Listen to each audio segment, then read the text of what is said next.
Hello दोस्तों, आज 2 minute series में लेट्स डिस्कस अटल पेंशन योजना। और अटल पेंशन योजना पे 2016 में यूपीएससी प्रीलिम्स में बहुत ही एनालिटिकल सवाल भी आया है, हम वो भी एंड में डिस्कस करेंगे। ठीक है दोस्तों, चलो। तो अटल पेंशन योजना जो है, this is a pension scheme जो कि फोकस्ड है अनऑर्गेनाइज सेक्टर पे। The word focused is very important. ये स्कीम फोकस कर रही है अनऑर्गेनाइज सेक्टर पे। इसका मतलब ये नहीं है कि बाकी लोग इसको अवेल नहीं कर सकते हैं, right. Others can also avail it, but basic focus किस पे है? अनऑर्गेनाइज सेक्टर पे है, राइट। 18 से 40 साल के बीच में आप स्कीम को अवेल कर सकते हो और आपको मिनिमम 20 साल इसके प्रीमियम पे करने हैं। मिनिमम 20 साल आपको इसमें कॉन्ट्रीब्यूशंस करनी है ताकि आफ्टर 60 आपको पेंशन मिल सके, राइट। अब पेंशन का अमाउंट भी ना ऑलरेडी डिसाइडेड है कि मिनिमम आपको इतनी पेंशन मिलनी ही मिलनी है, राइट। 5 ऑप्शंस हैं आपके पास। फॉर एग्जांपल, अब आपको प्लान देते हैं कि मिनिमम अगर आपको 5,000 रुपए चाहिए, आपको इतना वैल्यू हर मंथ पे करना है, right. Similarly you can choose some other value as well कि नहीं, मुझे मिनिमम 1,000 रुपए पेंशन चाहिए, तो there be some other value जो कि आपको हर महीने देनी होगी। इसलिए इंपॉर्टेंट पॉइंट क्या है कि मिनिमम पेंशन बता रखी है कि आपको इतनी मिलेगी ही मिलेगी। इससे ज्यादा अगर सरकार को फायदा होता है, राइट, तो सरकार might end up giving more than 5,000 as well. तो गारंटीड मिनिमम पेंशन के अमाउंट्स ऑलरेडी डिसाइडेड है, बट द मैक्सिमम पे कोई लिमिट नहीं है। ठीक है, ओके। कौन सब्सक्राइब कर सकता है? राइट, 18 से 40 साल तक एक सेविंग्स बैंक अकाउंट होना चाहिए। बट इंपॉर्टेंट चीज क्या है कि आपको इस स्कीम को अवेल करने के लिए आप ऑलरेडी किसी भी सोशल सेक्टर स्कीम का पार्ट नहीं होने चाहिए। अगर आप ऑलरेडी किसी सोशल सिक्योरिटी स्कीम का पार्ट हो तो आप इस स्कीम को अवेल नहीं कर सकते हो, राइट। ओके, कितनी पेंशन रिसीव होगी मैंने आपको बताया था। मिनिमम पेंशन के हिसाब से आप अपना प्रीमियम डिसाइड करवा सकते हो, राइट। ओके, एडिशनल डिटेल्स क्या है? अगर आपकी डेथ हो जाती है तो आपके बाद आपके स्पाउस को पेंशन मिलेगी। अगर स्पाउस की भी डेथ हो जाती है तो उसके बाद सारा पैसा किसको मिलता है? नॉमिनी को मिलता है।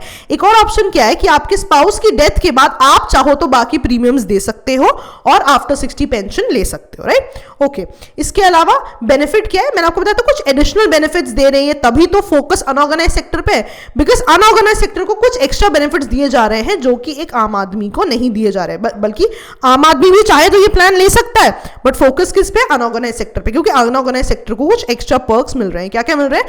ऐसे लोग जो नॉन टैक्स पेयर है, राइट, ऐसे लोग जो किसी भी सोशल सिक्योरिटी स्कीम का पार्ट नहीं है, और ऐसे लोग जिन्होंने ये सिस्टम 2015 से पहले ज्वाइन किया हो, उनकी कंट्रीब्यूशन का, राइट, उनकी जो भी मंथली कंट्रीब्यूशन है उसका 50% कौन देगा? सरकार देगी, राइट। पर पहले सरकार ये देखेगी कि साल में क्या आपने अपनी सारी कंट्रीब्यूशंस दी हैं। अगर साल में आपने अपनी सारी कंट्रीब्यूशंस दी हैं, राइट, तो 2015 से 2020 तक, राइट, आपकी मंथली कंट्रीब्यूशन का 50% सरकार देगी। ठीक है, ओके।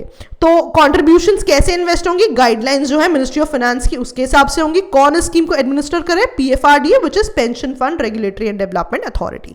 ठीक है, आप एट अ टाइम सिर्फ एक ही अटल पेंशन योजना अकाउंट खोल सकते हो, उससे ज्यादा नहीं खोल सकते हो। विड्रॉल प्रोसीजर क्या है? इसके बारे में 2-3 चीजें। सबसे पहला क्या है, अगर मान लो कि आप पहले चाहते थे कि मेरे को मंथली पेंशन 1,000 रुपए मिले, कुछ अमाउंट आपको प्रीमियम पे करना था, अब मुझे लगता है नहीं मुझे तो 5,000 रुपए प्रीमियम चाहिए, तो obviously your amount can be changed और अब आप चेंज्ड अमाउंट दोगे, राइट। दूसरी चीज क्या है, जब आप 60 ईयर्स हो जाओगे तब obviously you can exit, because 60 के बाद ही आपको पेंशन मिलनी शुरू हो जाएगी। अगर आपकी डेथ हो जाती है तो आपके स्पाउस को मिलेगा, राइट, और स्पाउस की भी डेथ हो जाती है तो it will go to the nominee. अगर आपको 60 ईयर्स से पहले एग्जिट करना है और आपको उसके लिए परमिशन चाहिए तो सिर्फ 2 ही केसेस में परमिशन दी जाती है, जैसे कि डेथ ऑफ द बेनिफिशियरी या फिर कोई आपको टर्मिनल डिजीज हो। ठीक है, ओके, लेट्स रिवाइज। हमने क्या क्या पढ़ा? 18 से 40 साल तक कभी भी आप ले सकते हो, राइट।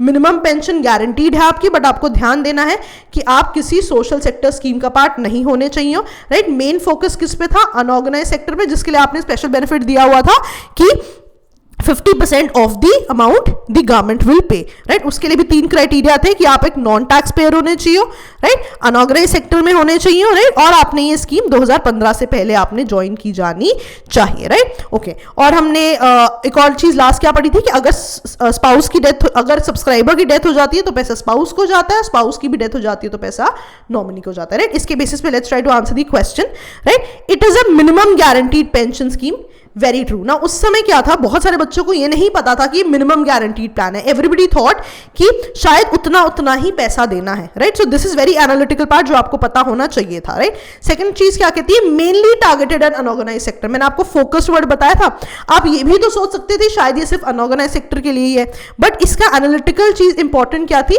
कि फोकस, इसका मेन टारगेट अनऑर्गेनाइज सेक्टर है, बट ये सिर्फ उनके लिए नहीं है बट बाकियों के लिए भी है। So this option is absolutely right. Second क्या, only one of the member family can join the scheme, कि क्या एक फैमिली का एक ही बंदा ज्वाइन कर सकता है, राइट। एक फैमिली के बहुत सारे बंदे ज्वाइन कर सकते हैं, but keeping the fact in mind कि उनमें से वो लोग किसी भी सोशल सिक्योरिटी का पार्ट ना हो, राइट। तो कितने भी बंदे ज्वाइन कर सकते हैं, मेकिंग श्योर कि कोई भी उनमें से किसी सोशल सिक्योरिटी स्कीम का पार्ट ना हो। नेक्स्ट क्या है कि some amount of pension is guaranteed, same amount of pension is guaranteed for the spouse after the subscriber's death. मैंने आपको बताया था सब्सक्राइबर की डेथ हो गई तो पेंशन किसको जाएगी, स्पाउस को, और उसके बाद नॉमिनी को। तो your answer is 1 and 3 only. तो आई होप आपने एक नई स्कीम के बारे में कुछ सीखा है और the session was fruitful for you. Okay दोस्तों, चलो बाय बाय, थैंक यू।